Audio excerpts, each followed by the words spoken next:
Hi there friends, this is Chris with Peace of Mind, and today I'm going to continue on showing you part 2 of my mixed media collage painting. As I explained in the first one, this is really one of my first loves is painting on doing mixed media collage on canvas, and I did this long before I got into journals. As far as the slow stitching, I have been sewing and stitching and quilting all along, pretty much all my life, and I think I started when I was 7. So, but this is the thing that I probably enjoy the most.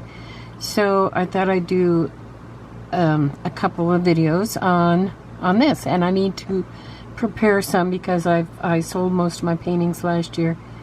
So I need to prepare some for the upcoming shows in the fall. So here we are. The last time in part 1, I showed you how to apply the papers for the background, and we completed the background papers with the Mod Podge, and we put them on a 12 by 12 canvas. And as you can see, we used mostly neutral colors, and that's your first layer. It's going to be the underneath layer, and so it won't show, so it'll blend into the whole painting. This is the background, so it's going to be the it's not going to be the focal point of the picture.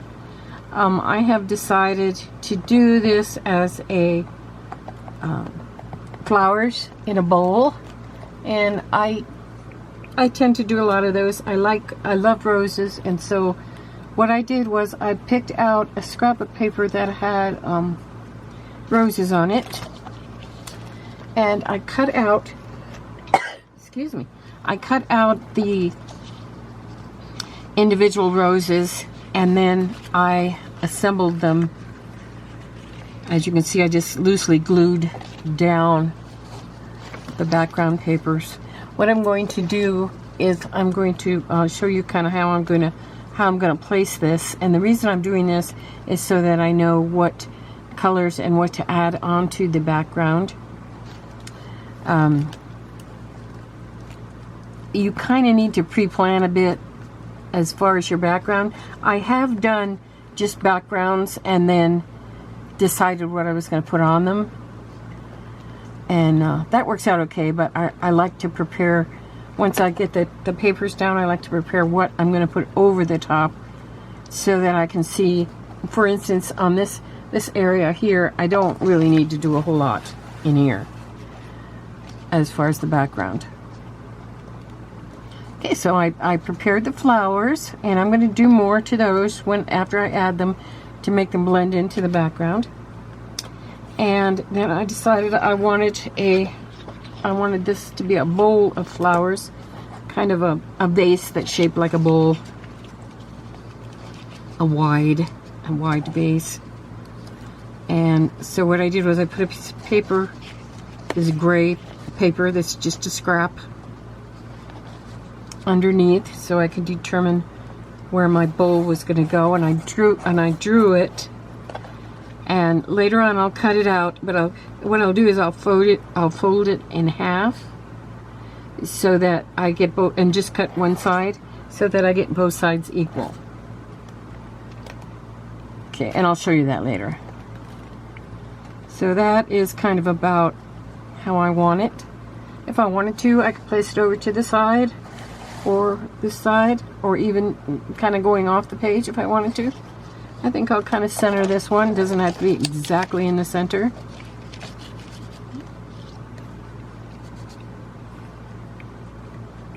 Okay, then what I'm going to do is I'm going to determine what colors I want to use on my background, if any colors, or if I want to stick to truly the natural color background.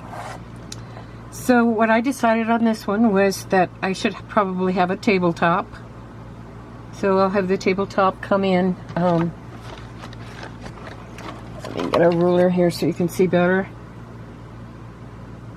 I'll have the tabletop be back behind the vase. It could be you know, you could just see the table going this way. I determined that it would probably go about here. So I can take this off,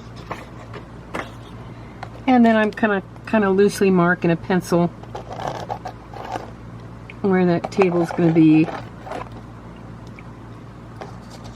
so that when I take this stuff off, that I can tell where it's going to be. So this, and below is going to be the table. This and above is going to be the wall back behind the table.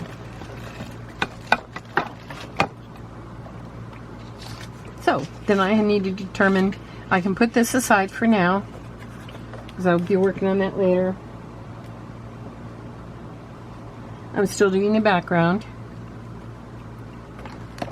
I need to determine, this is going to be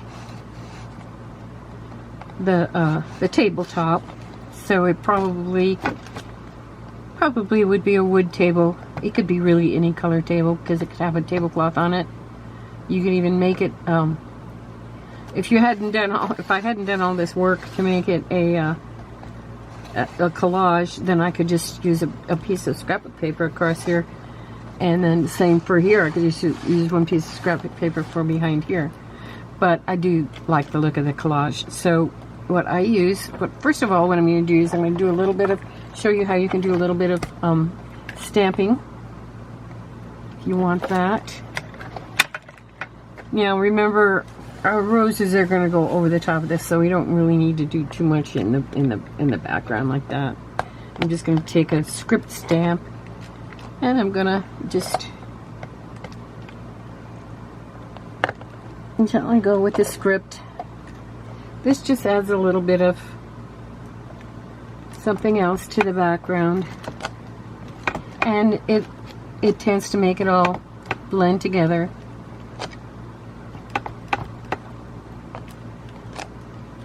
Again, some of these white areas.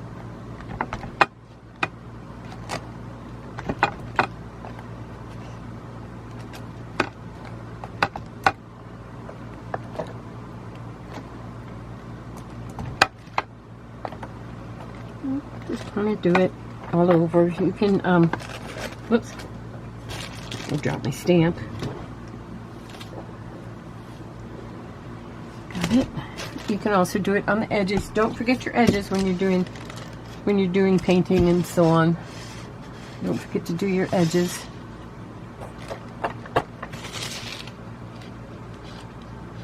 When I get to the paint part, I'll do some more on these edges to make it blend in.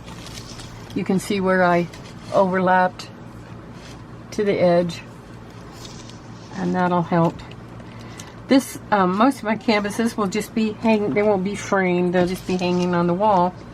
So since you see this side, the edge, when it's hanging on the wall, you don't want to forget it as far as making it part of the entire painting.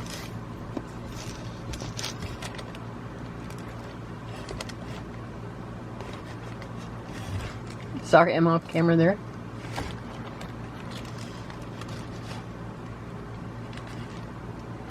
Okay. And another thing you need to do, of course, is to determine what part you want to be the top and what part you want to be the bottom. But we pretty much already did that when I put the roses on there. You can also add more of this script stamp later. And another thing you can do is you can add it to, and this can be done later too, but I'm just going to show you now since I have my stamp stuff out. You can add it to the roses. So I'll do that. And that will help to incorporate the roses or the foreground with the background too. And it'll look more kind of collagey. although we are going to add some paint and so on to the roses.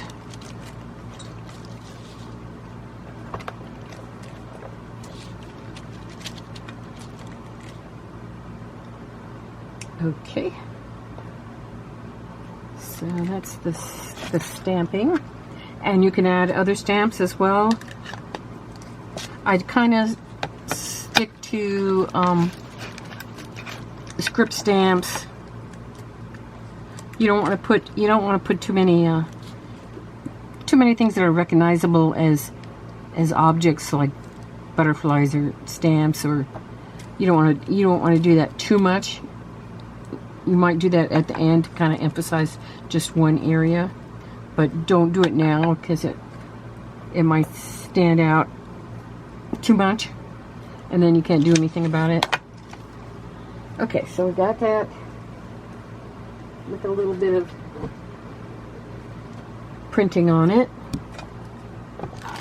Now you'll notice on these edges here, what I did was I took my distress ink, and I'll show you in the middle here since that'll be kind of covered over. I printed just with the stamp, and then I took some water and a brush, and I kind of blended that in. Add some brown to the background. That's what I did over here. You can see that's dried.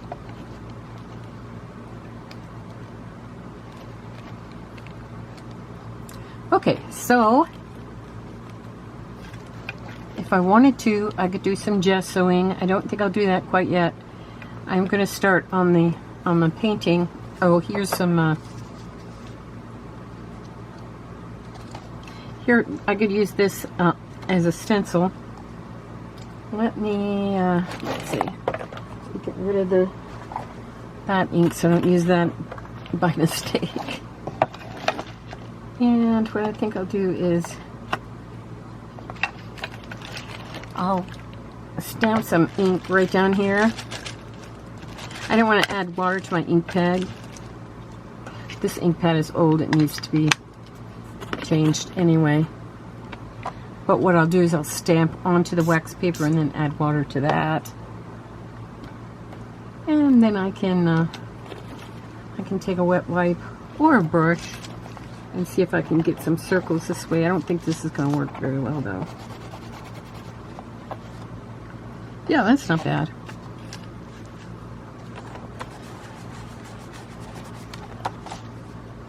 Okay, well, we're also gonna do some more of this later after we get finished here, and I'll show you that. We'll use this little.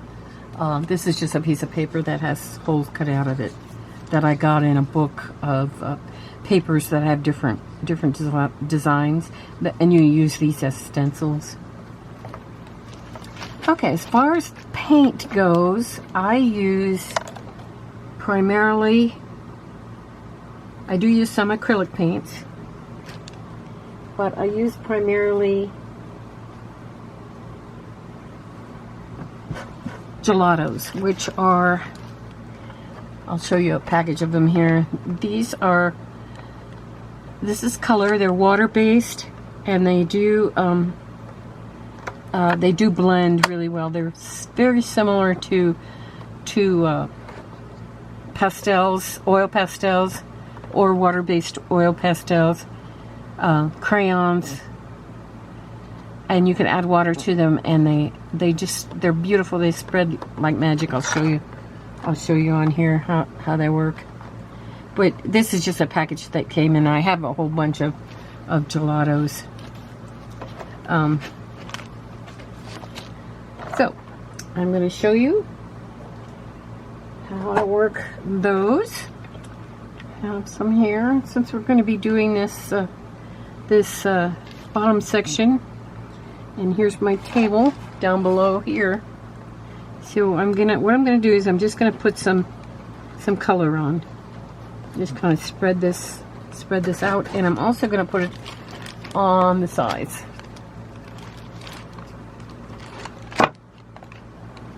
I'm using kind of some browns down here.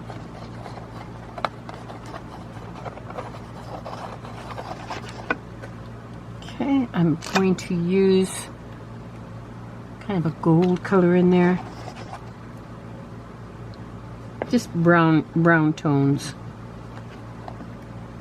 We will blend these in a minute so they won't look like this swirly thing that I've got going on here. Okay, let's start blending some so we can see what we need. I use either a brush with water, or I like to use my fingers the most. That's my favorite tool. And as you can see, that's starting to come out looking darker. I'll turn it this way so you can see a little bit better.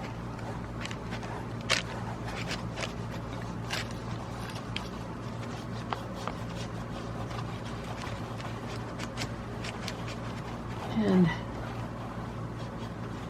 just keep rubbing that in. You can use a wet wipe as well. If you use a wet wipe, though, remember that it's going to kind of take away some of the color, and you might not want to do that right away. If you do happen to get some color on these gelatos, or really any kind of paint, if you get some color on there that you think is too dark, then you can go in with your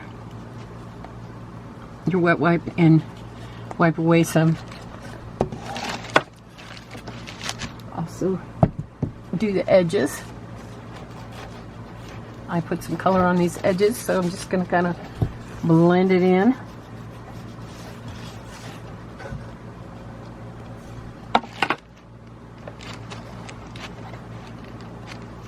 Okay. I think I need some more, a little bit more of this brown.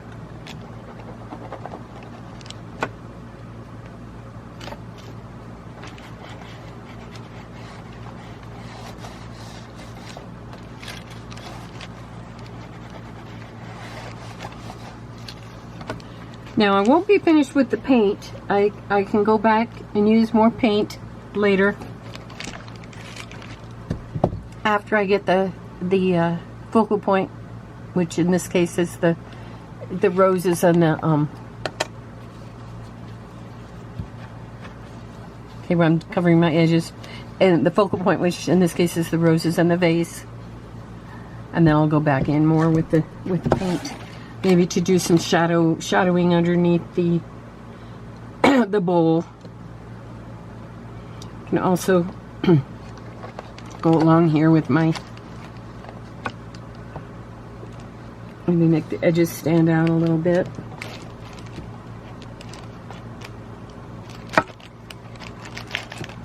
I'm doing edges, get some out of the frame here.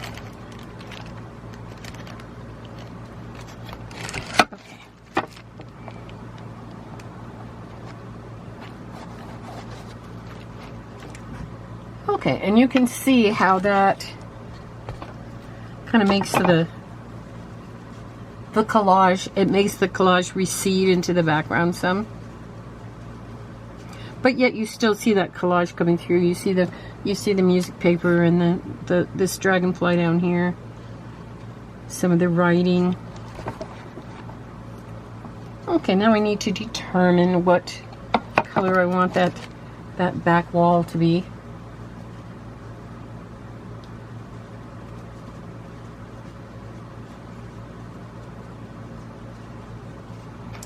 And I think I'm going to go with a blue.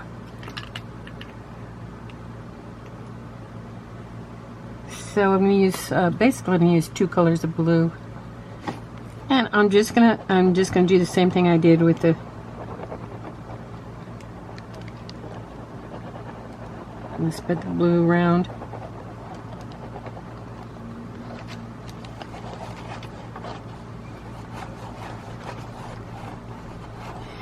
You can see how nicely this spreads.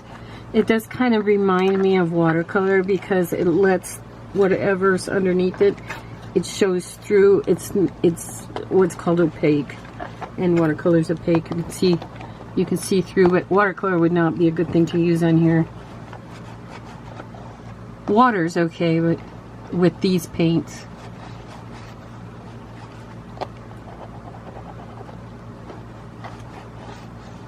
And I'm also going to blend a different blue in here. As you'll see in a minute. I'm out of frame here. There we go. These gelatos, they turn up and they kind of come out like a lipstick.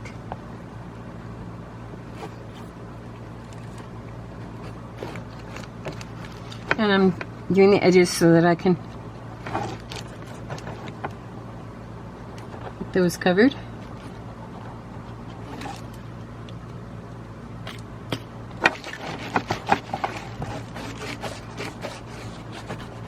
And you can blend them as much as you want. You can leave them as dark or as light as you want.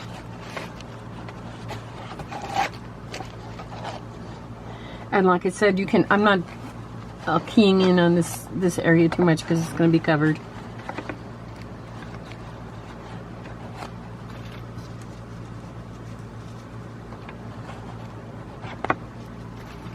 And then I'm going to take this kind of a turquoisey color and go in with that a little bit.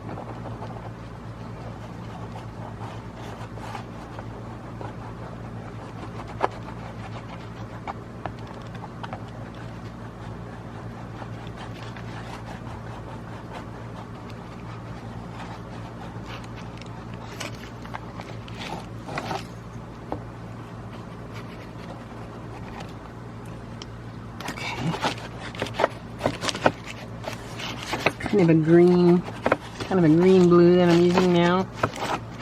I'm doing the edges.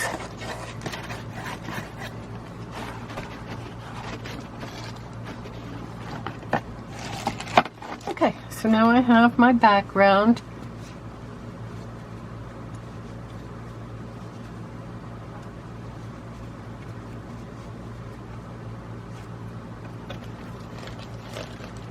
And what I'm going to do is I'm going to end this video, and I'll do a part 3.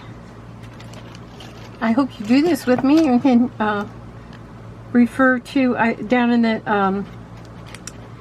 the link or down in the underneath the video. You'll find where it says "See More." You press that, and you'll find a link to a 4-part series of where I did one of these, and you can follow along with that one if you want to do your own. I believe that one was also a 12 by 12 canvas. I do bigger canvases. I do 16 by 20s, 18 by 24s,